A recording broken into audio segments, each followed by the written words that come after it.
As I think it over, it seems to me that the high civilizations of the world have produced exactly three different views of the constitution of nature, of the physical universe.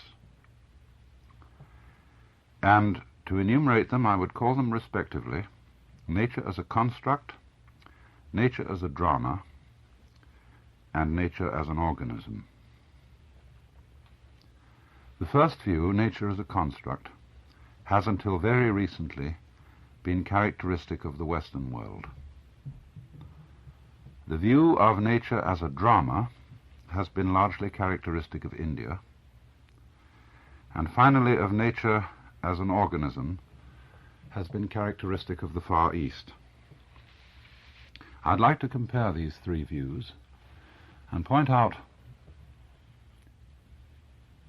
certain of their advantages, disadvantages, and the ways in which they complement each other. And I think that part of the interest of this is that our thinking, more and more I've been fascinated by this, that our thinking about the world is strongly influenced by analogies, by sometimes analogies that are almost hidden. They're so far back in the history of the thought of any given civilization or culture that they are taken as something more than analogies. They're taken almost, you could say, as logical patterns. And they are basic to our grammar, to our common sense, and to our attitudes in ways that often go unsuspected. Why don't we start with the Western view of the world as a construct?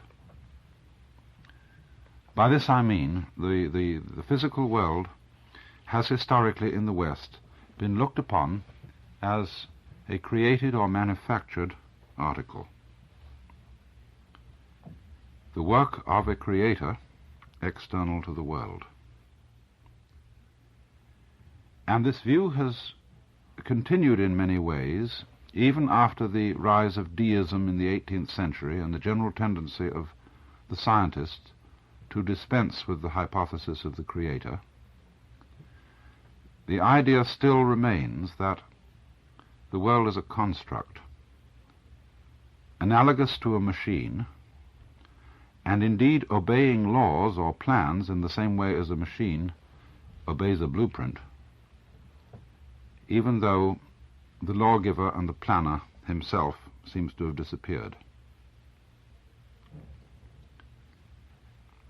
The basic metaphor, though, underlying this is not so much the machine as the work of clay, the pot or the sculptured or the modeled figure. For as you know, it is said in the book of Genesis that the Lord God created Adam out of the dust of the ground and breathed the breath of life into his nostrils. And so our language, our poetry is full of allusions to the fact that we are really, after all, clay. Imperial Caesar, dead and turned to clay, might stop a hole to keep the wind away. And because of this figure, it is, as I have often said, fundamental to our common sense that the world is formed matter. The form being the shape of the pot, the matter being the clay. And thus we think of life as being basically something done to a medium. The medium is stuff, a kind of formless and of itself inert and unintelligent goo, which requires an external agency to give it form and intelligence and life. And naturally, because we have thought this way for so long, it's a terribly difficult idea to abandon, to get out of our heads the notion that in the same way that tables are made of wood and houses of stone, so we tend to think that trees are made of wood, and mountains of stone, and people of flesh, and all of it eventually reducing itself to the primordial goo, the universal clay, the primal matter, the formless original water over which the Spirit of God is said to have moved in the beginning of all time. Now, beyond the idea of the world as a work of pottery lies the more sophisticated idea of the world as a mechanism in this Western view of the world as a construct. As soon as men began to understand mechanical principles, it became extraordinarily convenient to make analogies between various types of machinery and things to be found in the world. And it is really upon this analogy that the great achievements of Western technology have hitherto been based. And it's really very difficult to think that we could have devised our technology and that our practical sciences could have made such progress without the idea of the analogy between the world and a constructed machine. You see, one of the most fundamental things about a machine is that it is an assemblage of parts. And the successful measurement and description of nature depends upon the calculus, upon reducing it to parts. You know, the word calculus originally meant pebbles, and pebbles were one of the oldest methods of calculating. Counting pebbles. In a funny kind of association of words, calculus is also calculating in the sense of having a calculating attitude, scheming. And scheming is associated with turning things to calculi or stones. It is a sort of killing the world, reducing it from the living to the dead, from the organism to the machine. But nevertheless, it has had the most marvelous consequences so far as we are concerned, and the cultures which thought of nature by analogy with drama and by analogy with organism did not produce the technology that we in the West produced. Let me just for a moment contrast the other attitudes. The Indian attitude of the world as a drama. In Hindu thought, the world is not thought of as being made or constructed by God, but as being actually God himself playing a game. The idea of one single divine actor who is playing all the parts of all the creatures in the world, imagining himself to be them, assuming, as it were, myriads of masks behind which there is simply one wearer of the mask. In a forthcoming book, the second volume of The Masks of God, it's not published yet, but I've just seen a copy, Joseph Campbell contrasts the way in which the myth of the one who became two, the one that became many, has gone in two quite different directions, beginning in ancient Sumeria, which constitutes, as it were, a sort of cultural watershed. It has flowed eastwards in one way and westwards in another. To the east, the idea that the one, the Godhead in other words, split itself and dismembered itself into many parts quite voluntarily, and thus became the world as a play.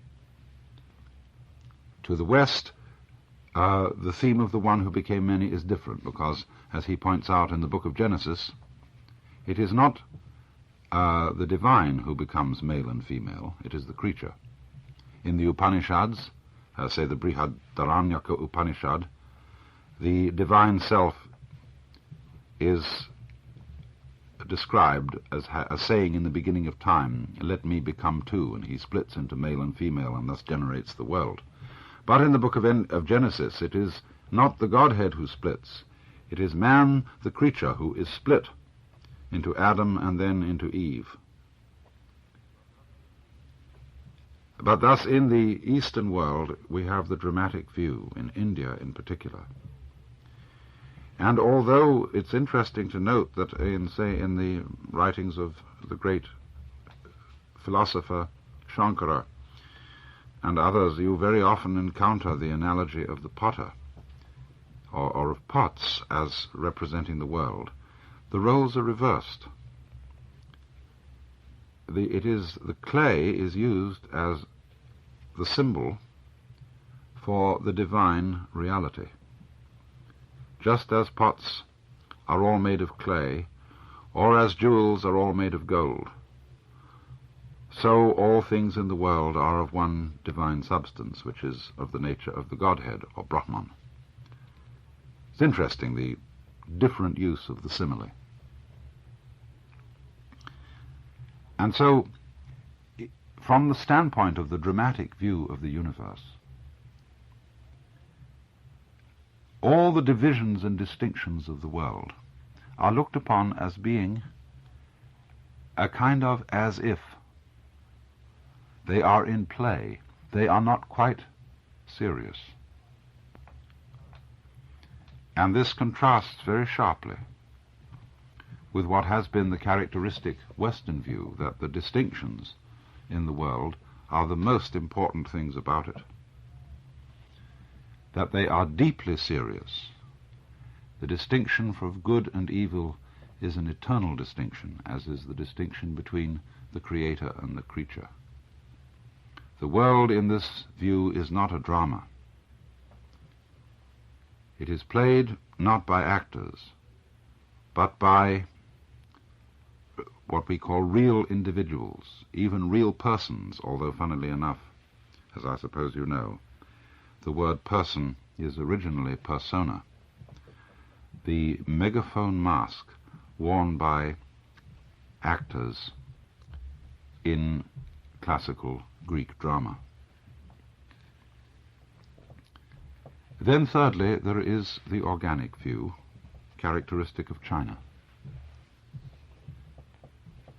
In this, there is no real thought of there being a divine creator or a divine actor behind the world, but rather the world is thought of as being self-moving and self-creating. The word for nature in Chinese means what is of itself so. When in the West a child asks its mother, "Who made me?" and she replies, "Darling, God made you," and the child asks, "But who made God?" she has to say, "Nobody made God." And that is a great puzzle to the child, who thinks of the world as a construct. And it may be explained to the child, if you like, that God makes himself. He exists of himself because he is existence. To put it in more theological language, he has the attribute called aseity, from the Latin a se, by himself. Perhaps some kind of enfant terrible would ask the question, well, if that's true of God, why couldn't it be true of the world in the first place? Why did you have to make that additional step? If he did so, he would be thinking more or less in the Chinese way, which does not think of the world either as an artifact of some maker or as a mask or appearance worn by some sort of deeper reality. He doesn't, in other words, have a two-level view of nature as an appearance underneath which there is something else to explain it. He sees it all rather as self-evident, as being something which regulates itself and indeed orders itself. There is a certain sense, you see, in which the Chinese view is fundamentally, or you could almost call it anarchical, or if you don't like that word, you could call it democratic. A world which is self-governing, not even through a president, but self-governing in every way, a great and colossal anarchism, which moves itself in the same way as you and I move our fingers without directing them in the sense that we know exactly what we're doing and how we move them. We don't.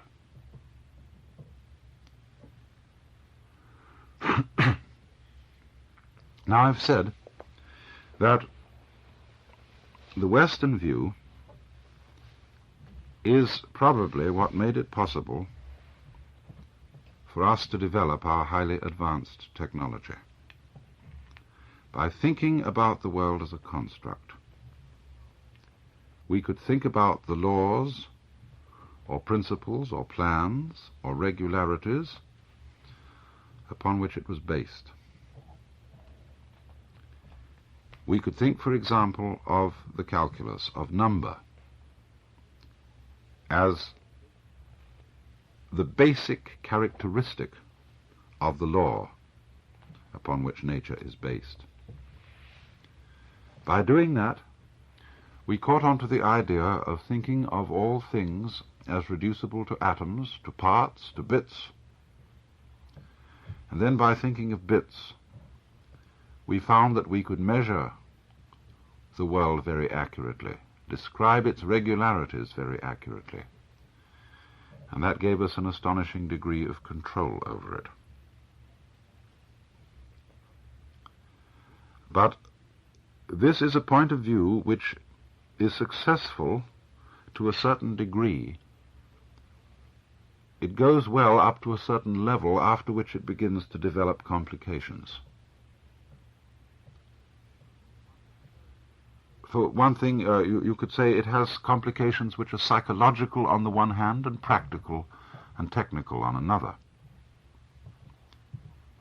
From the psychological point of view, its complication is that when it becomes commonsensical to us to look at the world as a mechanism,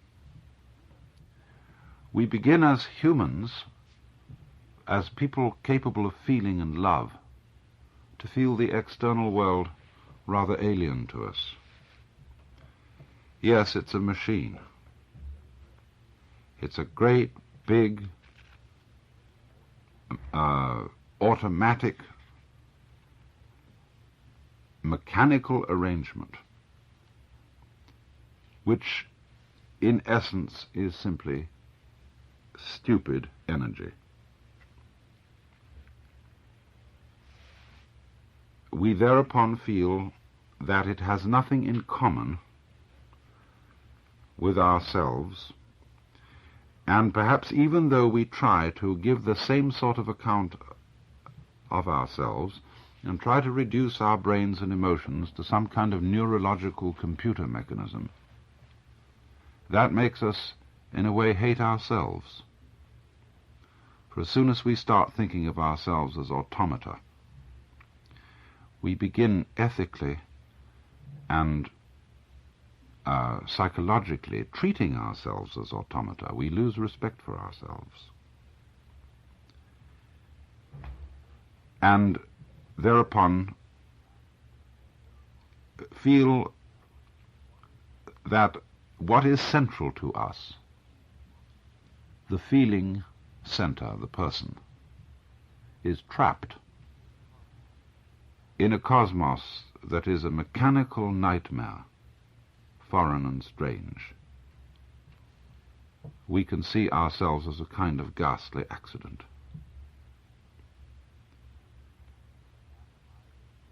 And I don't wonder that this engenders certain kinds of suicidal tendencies in our culture. So much for the psychological point of view. From the technical point of view, the analogy of nature with mechanism develops its own disadvantages after a certain point. That is to say, the disadvantage of trying to manage the physical universe as if it were indeed an assemblage of separate parts, or separable parts. The first sort of person to notice this mistake would be the extreme surgical or medical specialist, who knows, for example, all about hearts or about stomachs, but very little about brains or lungs or glands, and who treats one organ at a time and becomes unaware of the imbalances inflicted upon other organs by what he's done to the organ in which he specializes. Also, in the same way, the specialist always tends to see the units of nature and to be unaware of their connections or relationships, which are, after all, inseparable relationships with all the other parts. There is, you might say, also another technical disadvantage, again, which develops only in the course of time to this particular mechanical analogy. And that is that when you begin to rely more and more upon minute and careful description of the world for dealing with it, and that, of course, involves the reduction of the world to describable units, the world then becomes terribly complicated, and it becomes increasingly difficult to keep track of all the minute units that you've described. Hence the difficulty of specialists in the various sciences communicating with each other, and the difficulty of the scientific specialist in communicating with the layman. The whole thing becomes much too complicated to manage. And this then means that the more we know, the greater our skill in managing the world as a mechanical construct, the more difficult it becomes to control, because it becomes increasingly complex. We talk endlessly about the increasing complexity of political, social, and economic affairs, which makes the problems of the world increasingly unintelligible to even the average, well-educated citizen. Now, it has been suggested that the Western view, nature as a construct, has in some ways done its job, and that from here on we need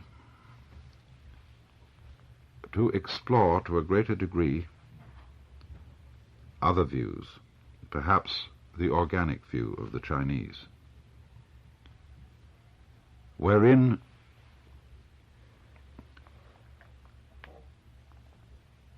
we get a peculiar harmony of points of view with our own sciences, biology, ecology, and so forth, as if somehow this view had been tucked away in a store cupboard, waiting for